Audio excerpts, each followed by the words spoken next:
with this? The Bahiya Sutta? Anyone? One person.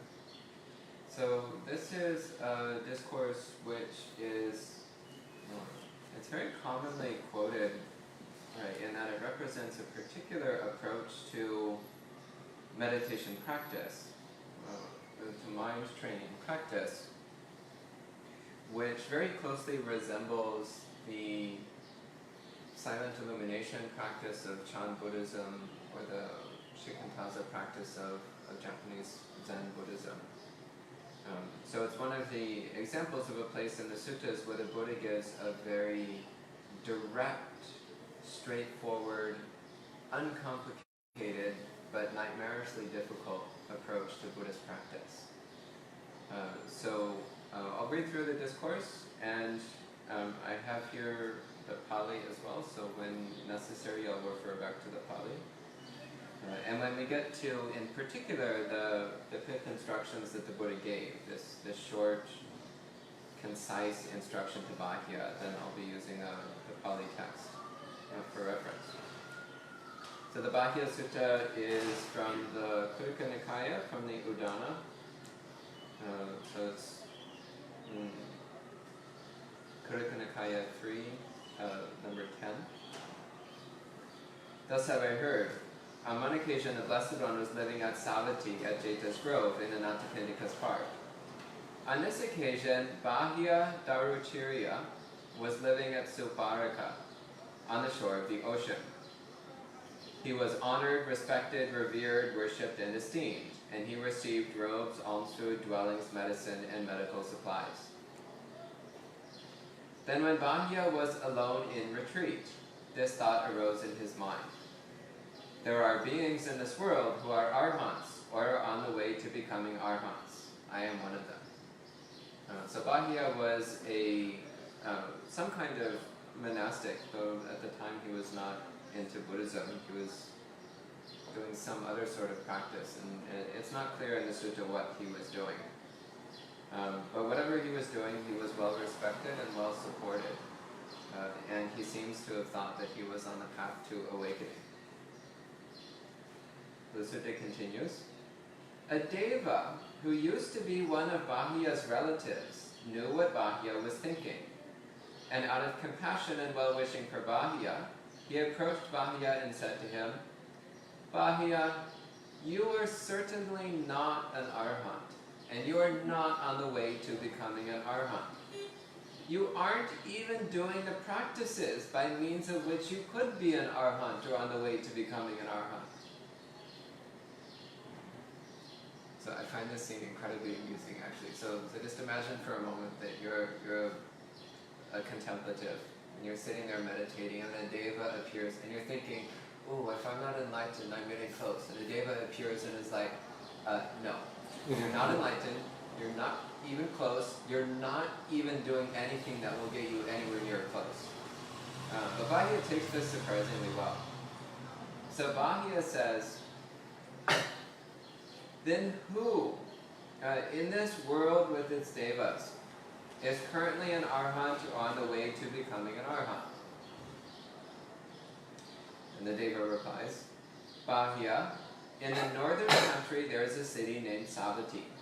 That is where the Blessed One lives now, the arhat, the fully self-awakened one. Bahiya, that Blessed One is an arhat and teaches the way to become an arhat. Motivated by that deva, Bahiya left Suparaka. On his way to Savatthi, he only stayed one night in each place he passed through. So apparently he was in quite a hurry. He wasn't wasting any time. He was just going straight to Savatthi to meet the Buddha. When he arrived, he went to Jeta's Grove and entered Anathapindika's park. On this occasion, several monks were doing walking meditation in the open air. Bahiya approached those monks and said to them, Bhante, where does the Blessed One currently live, the Arhat, the fully self-awakened one? We wish to see the Blessed One, the Arhat, the fully self-awakened one. And the monks replied, Bahiya, he has entered the residential area for alms.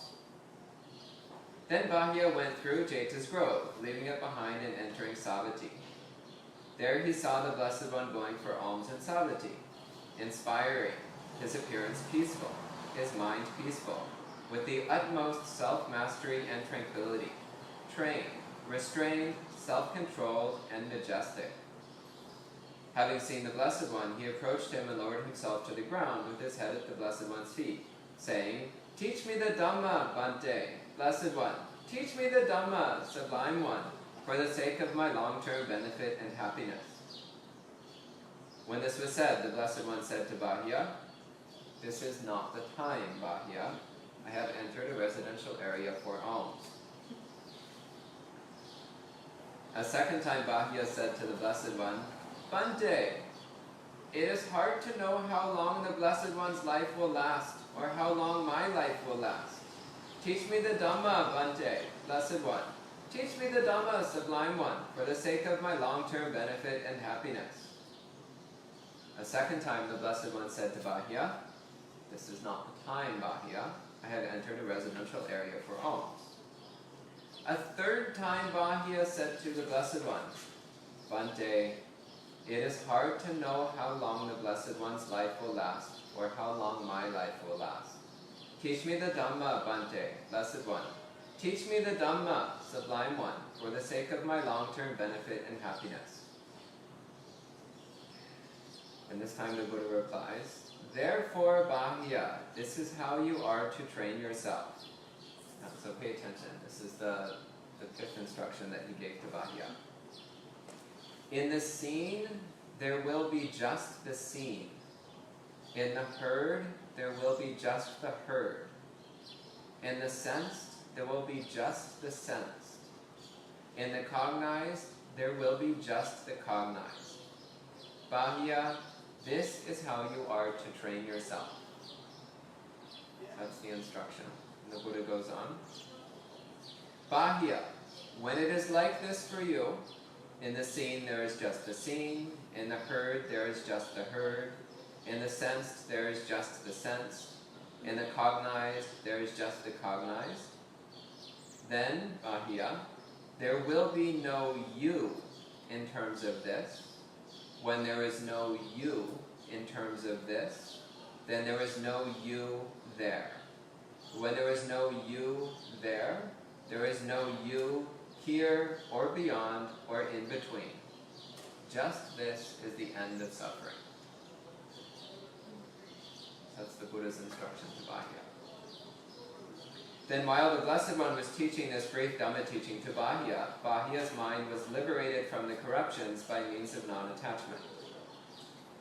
So he attained enlightenment while listening to this Buddha the Buddha's statement. After the Blessed One had instructed Bahiya with this brief instruction, he left. And not long after the Blessed One left, a young cow encountered Bahiya and killed him.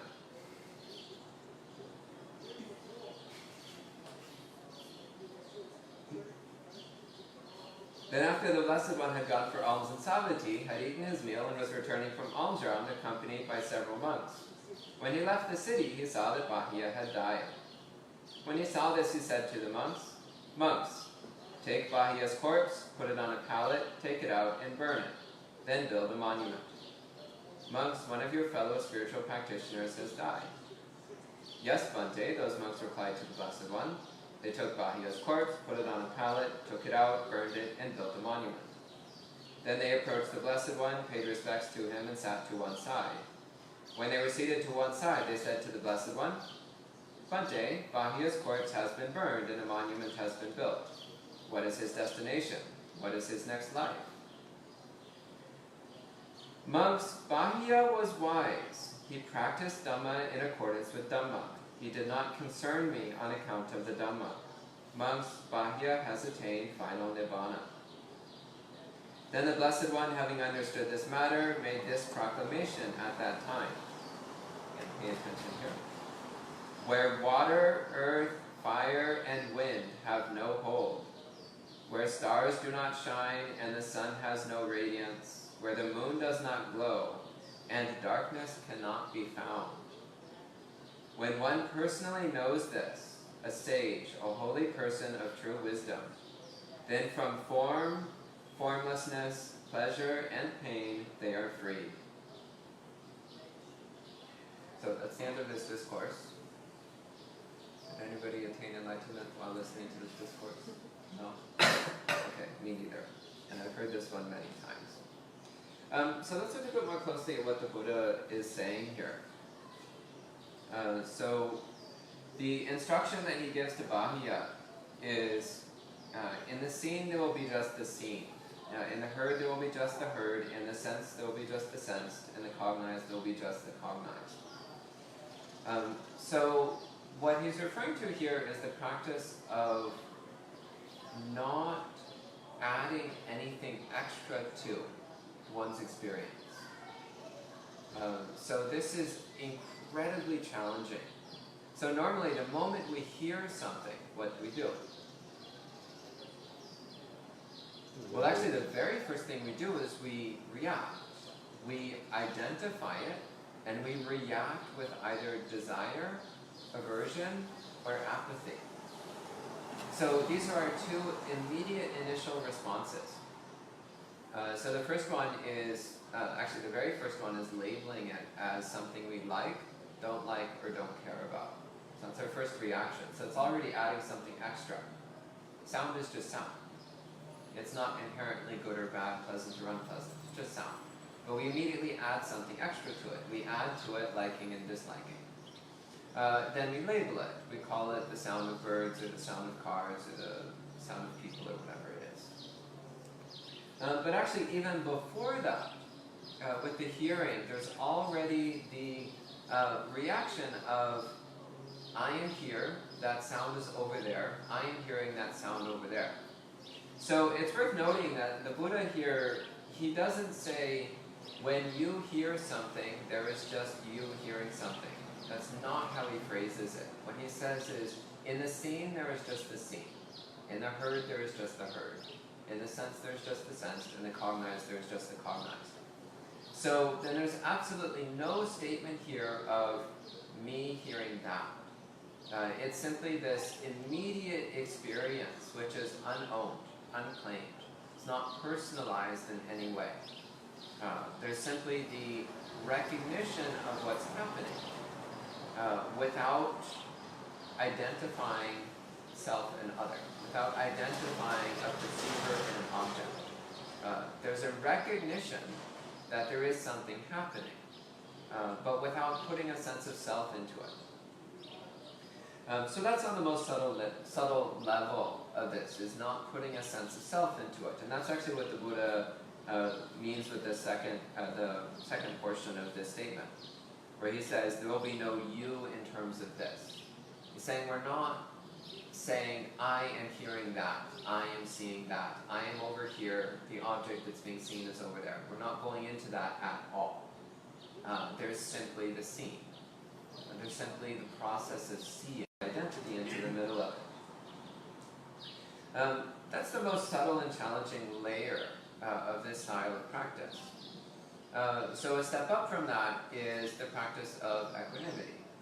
So even after we've fallen into the trap of I am over here seeing that object over there, then we can still practice equanimity. So not going into liking and disliking. So maintaining clear awareness, so we don't fall into the trap of apathy, but not letting the mind drift towards what it likes, and not pull away from what it dislikes. This also is quite a subtle and difficult practice, in that there's two distinct layers of liking and disliking. So there's on the strong level, where we're either like, ooh, I really like this, or like, oh, terrible. So that really strong reactivity of mind, which is what we normally think of as liking and disliking. But there's also a much more subtle layer, where the moment a sensory perception occurs, there's either a subtle leaning into it or a subtle leaning away from it. So this is very difficult to notice except when the mind is extremely concentrated. So it's one of those things which outside of a retreat environment is quite challenging to catch, this little subtle leaning of the mind. It's very quick, it's very subtle, it's almost automatic. And it's actually that leaning which determines the pleasantness or unpleasantness of the experience. So we normally think it's pleasant, therefore I like it. I should cut off my craving and attachment at this point. But actually at that point you're already far gone. Still, do something about it, because catching yourself late in the game is a lot better than not catching yourself at all. But actually, the moment we've gotten into the idea of pleasant and unpleasant, we're already lost. We've already fallen into the trap of liking and disliking, of desire and aversion. So to say that's a pleasant sound is not to be practicing in the herd will be just the herd. It's practicing desire and aversion. So then the next level up is that grosser, coarser, more obvious level of liking and disliking.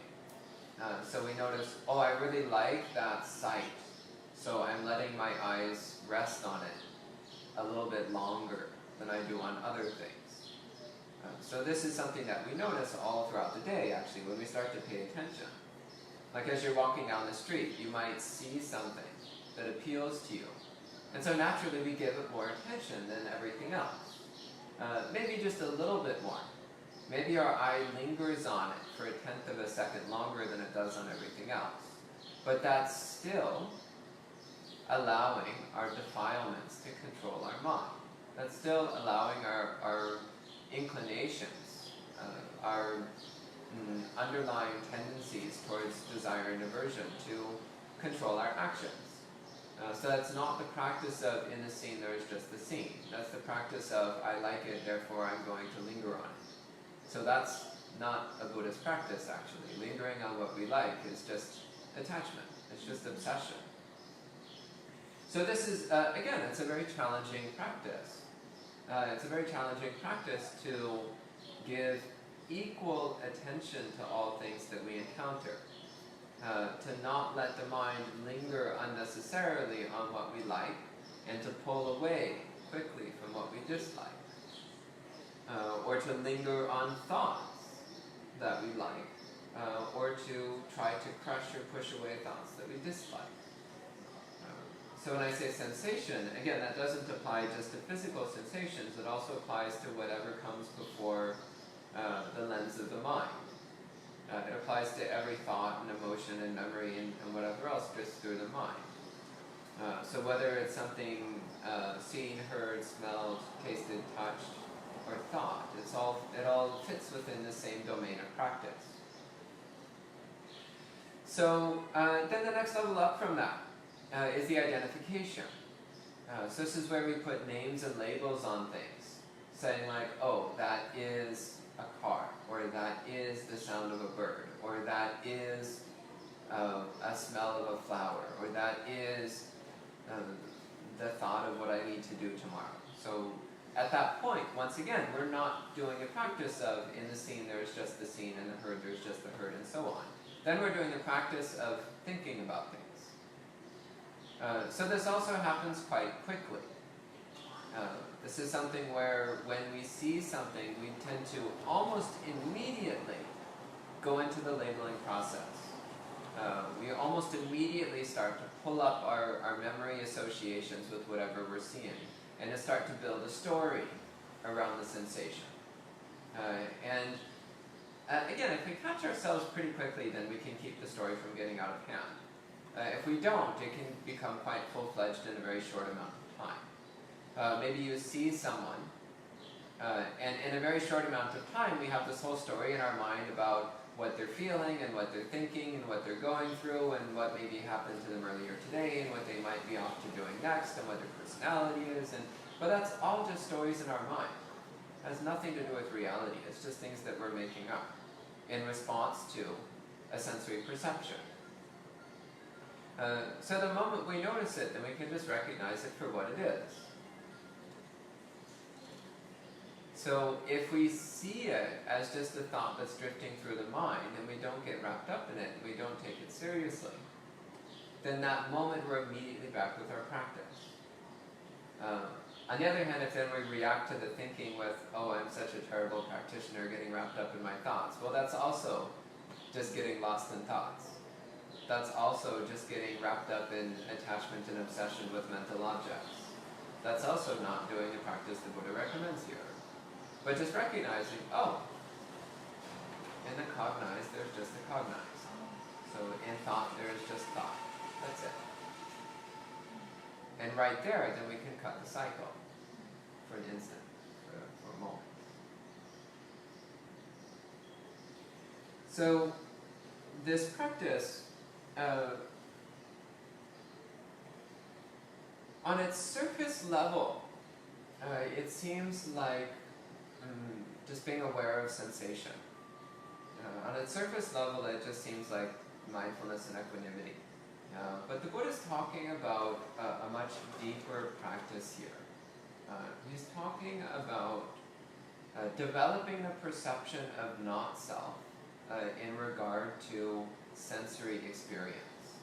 That's the practice that he's talking about here, as is made really clear in that last section where he says, there will be no you in terms of this. When there is no you in terms of this, there is no you there. When there is no you there is no you here or beyond or in between. Just this is the end of suffering.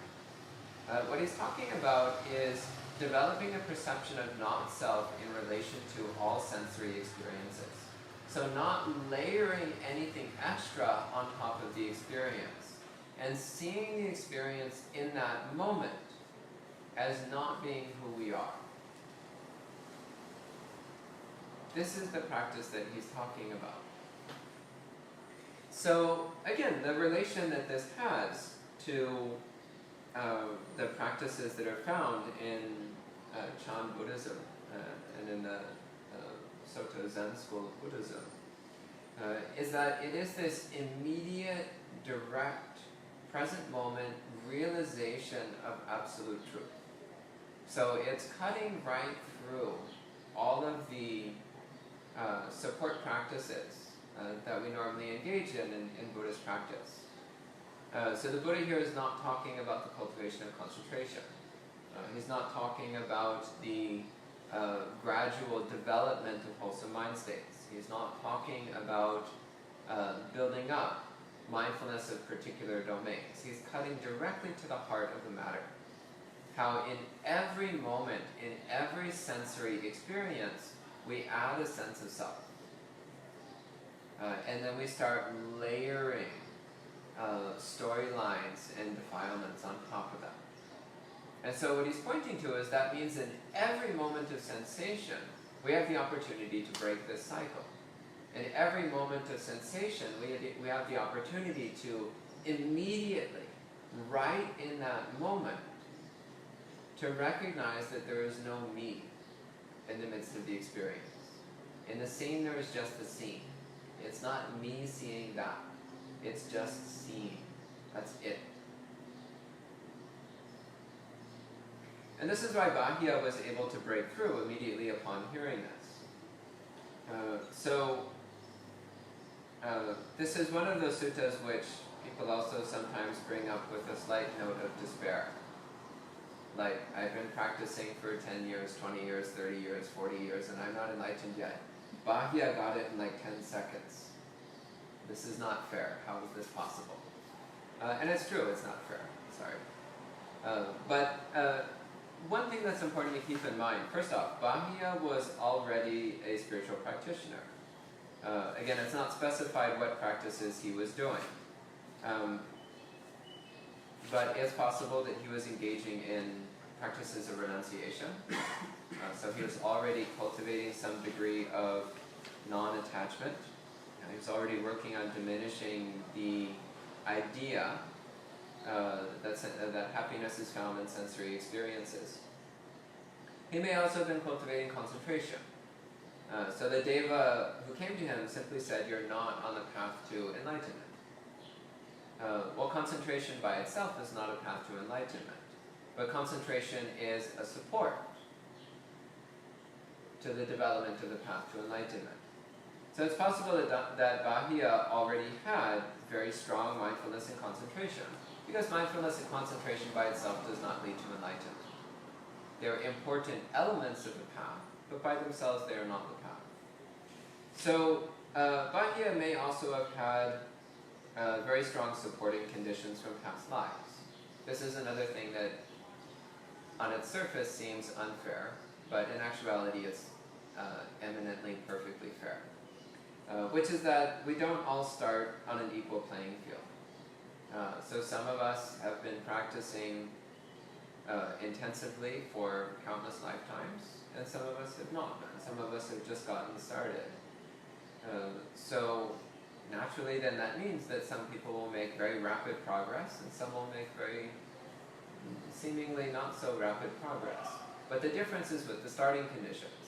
If you've been developing mindfulness and concentration for countless lifetimes, then you'll find it much easier this time around. You'll seem like you're making faster progress, but it's not necessarily that you're making faster progress. It's that you're building on what you had already developed. So this is the case why some people seem to make very rapid, easy progress on the path, and others seem to be making slower progress. It's often connected with our past life conditions. And it's also recognizing that whatever conditions we're faced with at this time, if we make the most of it, then we'll continue to make progress towards the path. We'll continue to make progress towards awakening. So even if we don't attain enlightenment the moment we hear these instructions, that's fine. We can still use it as a springboard to start advancing along the path. And as I mentioned, this particular set of instructions that the Buddha gives are in fact extremely subtle and challenging. So we might also hear this and think, well, I'm nowhere near ready to do that style of practice, and that's okay. Cultivate concentration, develop mindfulness, develop the Brahma Viharas, loving kindness and compassion and joy and equanimity. Develop the perception of impermanence. The perception of impermanence is an incredibly powerful meditation technique that supports every other element of insight meditation. It supports the development of this direct perception of emptiness, the direct perception of the true nature of reality. So it makes practices like this much easier. So as some of you know, I started my Buddhist practice in Soto Zen. And I actually first encountered the Bahiya Sutta before I ever got into Theravada, back when I was still practicing in the Soto Zen world, because it's one of the few suttas from the Pali Canon that's commonly quoted in the Zen world. So I encountered this sutta at that time, and at the time I really didn't understand it one bit. Like it just sounded like, oh, when seeing you just see stuff? Well, I'm doing that already, like I'm seeing stuff right now, why am I not enlightened? When hearing, you just hear? Well, I'm hearing right now and I'm not enlightened, what's going on? And it was only after intensively studying the Pali Suttas and practicing with all the other supporting meditation methods that we have in Buddhist practice that I finally came around to understanding just what this is talking about. To recognizing what the Buddha is talking about here is the direct perception of non-self in sensory experience.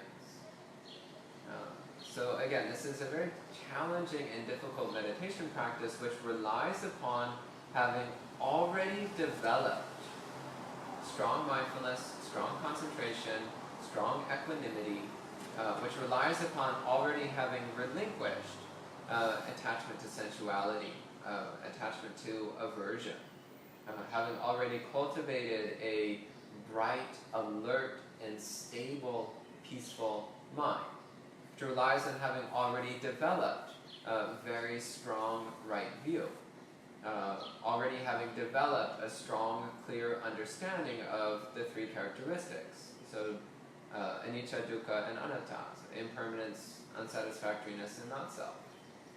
So with that solid foundation already in place, then this style of meditation practice becomes much more accessible. Without that foundation, it's nearly impossible. But with that foundation, still really difficult, but much more accessible.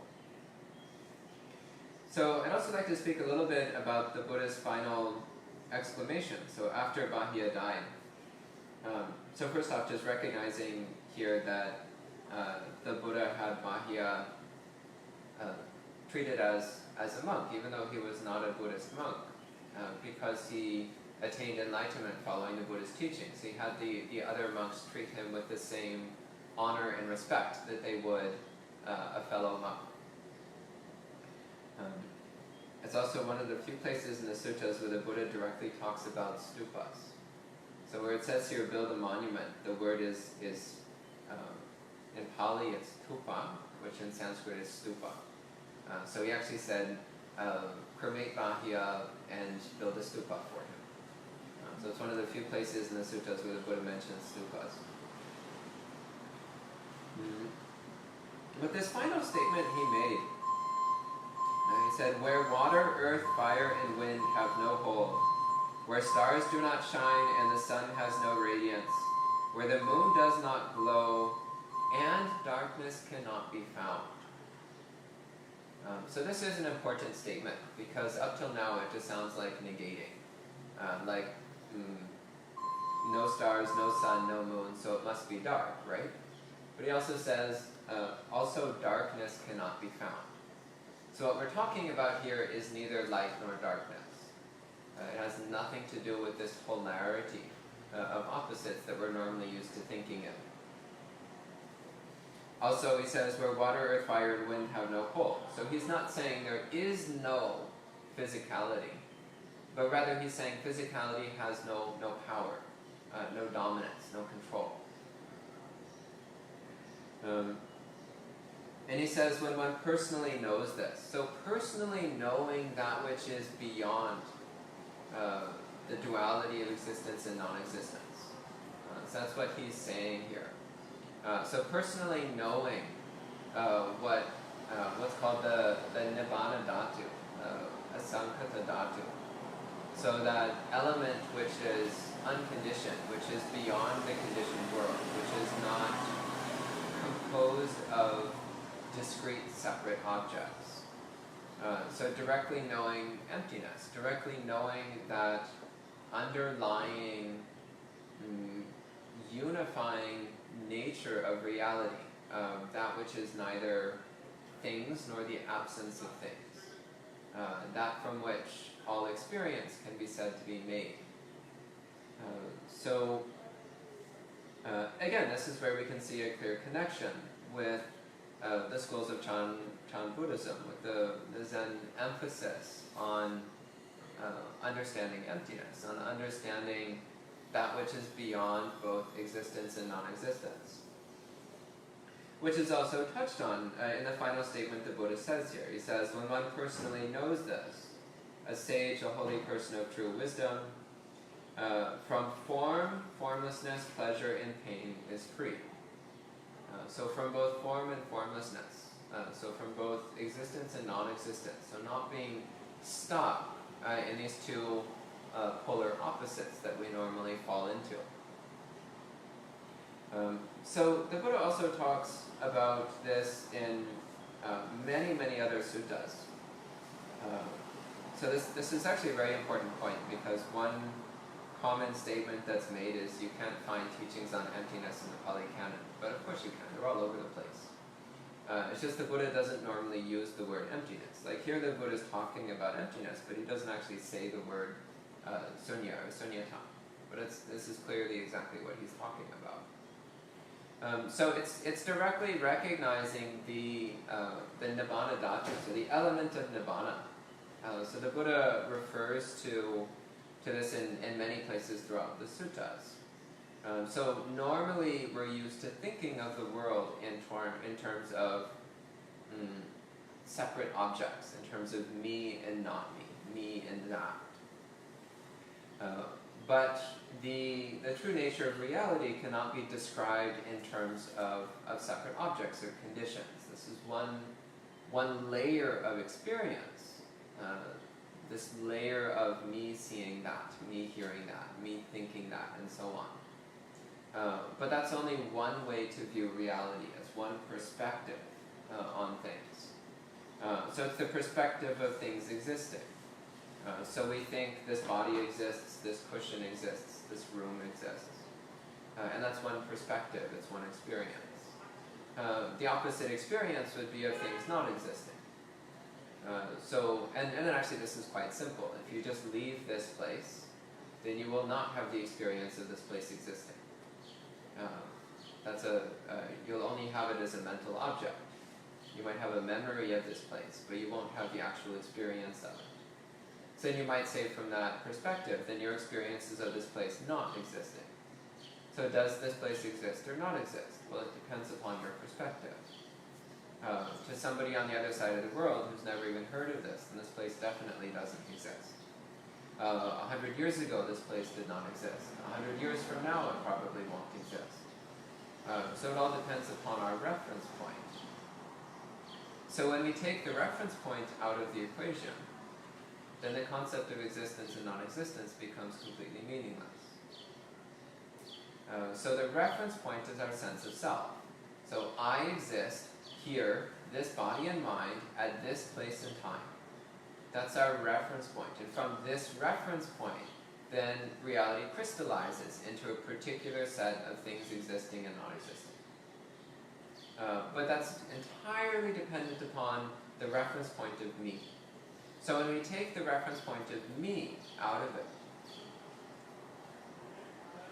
then it's possible to see that which is beyond form and formlessness, that which is beyond existence and non-existence.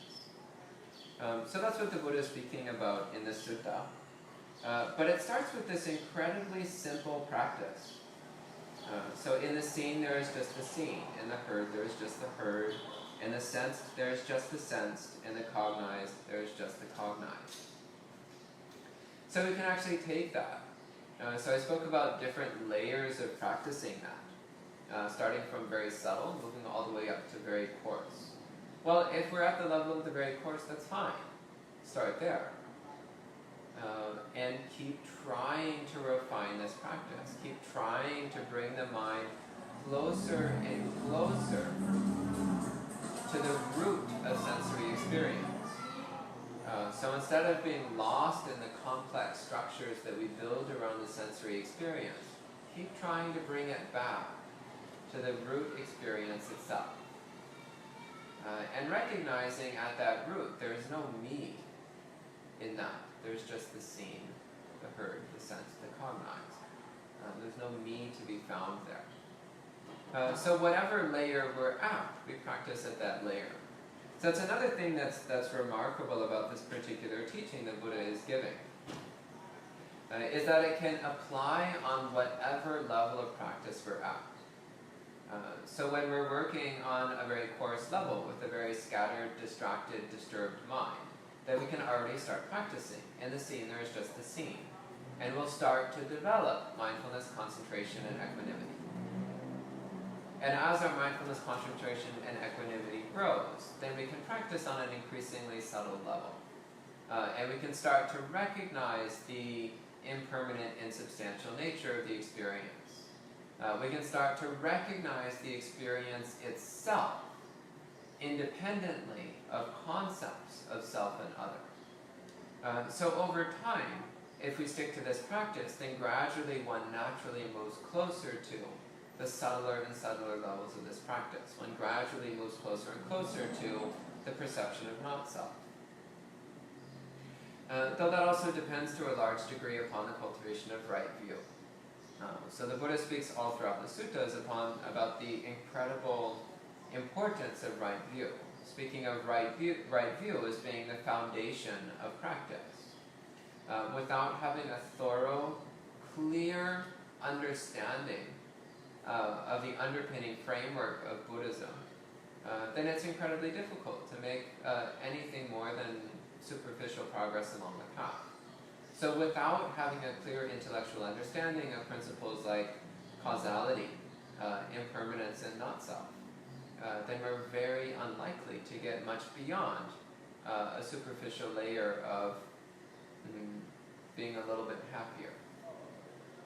Well, I mean, it's fine to be a little bit happier, but that's not what Buddhism is about. Buddhism is about becoming enlightened.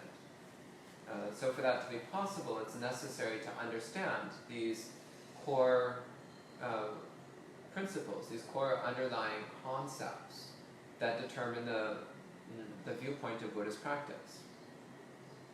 So it really is worth noticing that much of the meditation techniques in Buddhism are not particularly complicated. Much of the meditation techniques in Buddhism are actually very simple and straightforward. But that's because the meditation practices derive their power from right view. The power of the practices is not in complexity. The power of the practices is in right view. So something like this, in the scene there is just the scene. Well, if you tell it to somebody without right view, then they'll do whatever they want with it. In the herd there's just the herd, in the sense there's just the sense. Well, in the herd there's just the herd. Well, I really like listening to Beethoven, so while I listen to Beethoven, there's just the herd. End of story, right? No. But for someone who's coming at it from a sensualist perspective, then they can hear a teaching like this and just use it to reinforce their sensualist perspective, to reinforce their attachment to sensual experience. So this is why, again, this practice derives its power from right view. Without right view, then this practice won't get you anywhere. It will just get us mired deeper into the mud of samsara. It's actually the case with much of Buddhist practice. If we don't have right view, then we're just wasting our time. So the cultivation of right view, and I could talk for hours about the subject of cultivating right view. But again, briefly speaking, first, read the suttas. If you have not read all the suttas, get started. Cover to cover. 4 main Nikayas, Majjhima Nikaya, Singhatta Nikaya, Anguttara Nikaya, Digha Nikaya. Read them cover to cover. You can do it. 20 minutes a day, you'll get through it in 2 years. It's really not a large commitment of time. Everyone in this room is at least 20 years old, I can tell. So 2 years would be 10% of your life. Some of you are pushing 40, actually, so we're talking 5% of your life. Some of you might be a little bit past that, so maybe we're talking more like 3% of your life. And that's only 20 minutes a day. So that's like less than 2% of your day for 2% of your life. You can do it. It's nothing. Read the suttas. This is so incredibly important. Read the suttas. Contemplate them, think about them, reflect on them, discuss them with other practitioners, with senior practitioners, people who know the suttas inside and out, people who've been practicing for decades, and cultivate intellectual right view. And then you can do a simple practice like this and it will be powerful, it will be effective. Without right view, you'll just be wasting your time. Cultivate right view. It's extremely important. So often people approach Buddhism as though it was just a set of meditation techniques. It's not. Buddhism is right view. The meditation techniques are just meant to support the development of experiential right view. The meditation techniques are for taking intellectual right view and making it experiential right view. That's its purpose. It's for transforming intellectual right view into experiential right view. That's why we meditate. If you don't have intellectual right view, meditation will not do you very much good. It might make you a little bit happier, but it will not lead you to enlightenment. So that's also an element of what the Deva was saying to Bahiya. Again, no matter what practices Bahiya was doing, because he lacked right view, he's not on his way to becoming an arhat. He's not on his path to enlightenment. So I think I'll end at that point. We have a few minutes left if there's any questions. Questions, comments? Yeah. Can you talk more about the perception of impermanence and related to physicality? Because it's more easier if you're thinking about cause and condition is impermanent.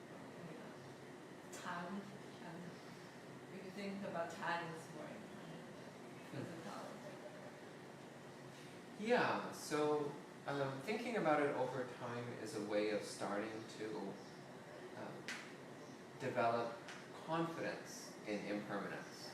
So for example, thinking about what your body was like 10 or 20 years ago, and then now, and you know that things have changed.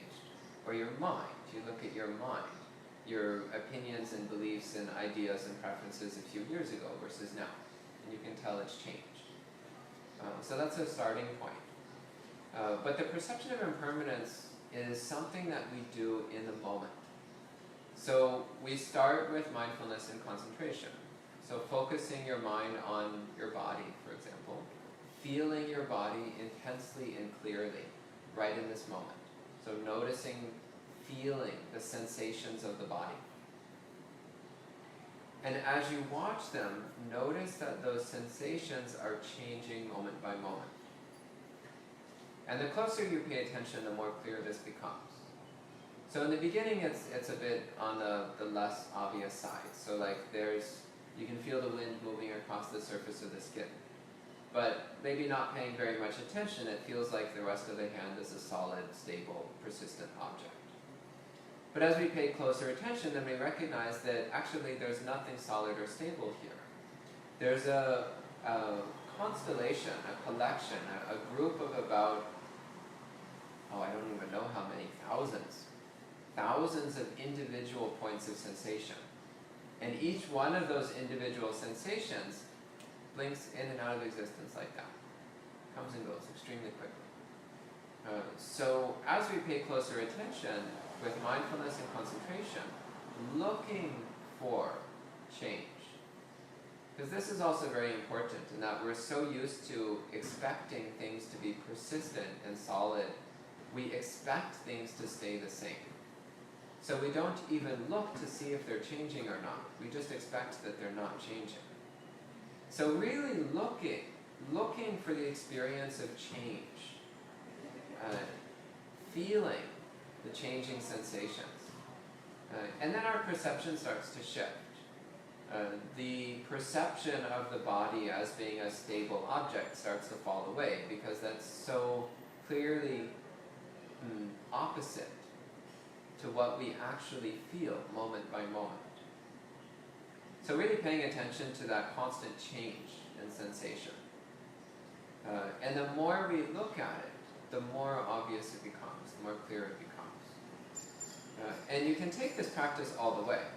So the Buddha talks in many places about the perception of impermanence as leading all the way to full enlightenment. So noticing that the body is constantly changing moment by moment. It's just because like we talk about the body as though it was a single solid object, but it's not. What we call the body is actually just a collection of thousands of sensations. And each of those sensations has momentary existence. So we look and we just see, there's just a cloud of sensations that are constantly coming and going, arising and ceasing, appearing and vanishing. There's nothing solid here at all. There's just a bunch of sensations. Each one coming, going, coming, going, coming, going. There's nothing substantial here. It's like a cloud. A cloud looks like a solid object from a distance, but the closer you get, the more you realize it's not. It's just a bunch of little water droplets that are constantly shifting and changing. There's not a solid object at all. It's like that with the body. The body is more like a cloud of fog than a solid object. Even that's not quite the best simile, because each water droplet in a cloud seems to have persistent existence. It seems to have stability. But actually the sensations of the body don't have even that much. It's more like static, like a cloud of static. Or like on old televisions, like old televisions that used to be that if you tried to go to a channel that didn't exist, then the screen would just be this constantly changing mass of dots, like white, gray, and black dots. Anyone remember this? I remember this when I was a little kid, back before they started to make better TVs. I don't even have a TV, by the way. But that's more what our experience is like when we look more closely. There's no solid objects to be found. There's just constantly changing sensations. So that's the perception of impermanence. And in the beginning it can be quite difficult to maintain for more than brief moments. So we just keep doing it and doing it and doing it. And allowing it to pervade the whole body. Allowing it to pervade all of our senses. Allowing it to pervade the experience of the mind. And then our whole experience can start to shift to where the experience of a solid body melts away, dissolves entirely. The sense of there being any boundary or edge to the body melts away. We start to recognize that what we think of as the edge of our body is just an idea. It's not an experience. Any sense of division between body and mind melts away. Any sense of division between body, mind, and the external world melts away. So then over time, the perception of impermanence naturally becomes the perception of not-self. And that's why it's a path to enlightenment. We start to recognize that what we think of as me is insubstantial. There's not really anything there. There's nothing stable or persistent there, which means it can't be what we are. It can't be who we are. Does that answer your question? Okay. Yeah. Again, it depends upon mindfulness and concentration. Without mindfulness and concentration, the perception of impermanence is very difficult and doesn't go very far. Do long retreats, long meditation retreats. If you haven't done a meditation retreat of at least a week, do one as soon as possible. If you've already done one of at least a week, do one that's a month or 3 months. And then you'll finally start to see what the mind is capable of when it's properly trained. Any other questions? Yeah. How should we read his being killed by a cow? Sometimes in the suttas, I haven't been reading it on my own. I've just been attending sutta teachings. But sometimes there's just these little kind of freakish things there thrown into the narrative of the story that may or may not pertain to the actual teaching. And so I don't know if it is punishment because he wanted to be an arhat, but the Deva told him he wasn't. But then Buddha did consider him a monastic to be honored, so it didn't seem like it should be punishment. So maybe it was just a funny, senseless, radical thing in the narrative, but or maybe it's just to send him to non-rebirth. So I don't know, how would you read this being killed by the cow? Honestly, I've never placed much significance on it. So I would say it's the result of some past karma, but we don't know what. It might have been from 100 lifetimes ago. Who knows? But it does place a lot of importance on what Bahiya was saying when he was telling the Buddha, I don't know how long you will live, and I don't know how long I will live. Please teach me. And then a few minutes later, he's dead. So it does give a certain extra punch to his plea, because if he had not been so persistent with the Buddha, then he might have died unenlightened. But yeah, I wouldn't place too much importance on it, except maybe as a reminder that we really can die at any time. So here we don't have stray cows, but we do have stray cars, a lot of them. So remember that when you're crossing the street. Any question? Yeah, going back to the teaching you were talking about impermanence and no self. So if there's nothing substantial, there's no constant elements, what is it that experiencing senses, or what is it that experiencing concentrations on mindfulness? If there's no non-self, who is experiencing it, understanding? So somebody once asked the Buddha this exact question, and his answer was, that's not a valid question. Because it presupposes the existence of a separate individual person. So to say who is it that feels is to assume that there is a who that is feeling. So the Buddha said the proper question would be, under what conditions does feeling occur? That's the proper question. So there's no who, but under certain conditions there is feeling. But there is no person that feels. So it's a subtle shift in how we think about things. Because we tend to think, well, if there's feeling, there must be a person that's feeling. But that's not how a Buddha sees the world. The Buddha sees the world as when the conditions are right, then feeling occurs. Just like an avalanche. You might say, oh, well, who started the avalanche? Well, no one did. But when the conditions were right, then the rocks started falling.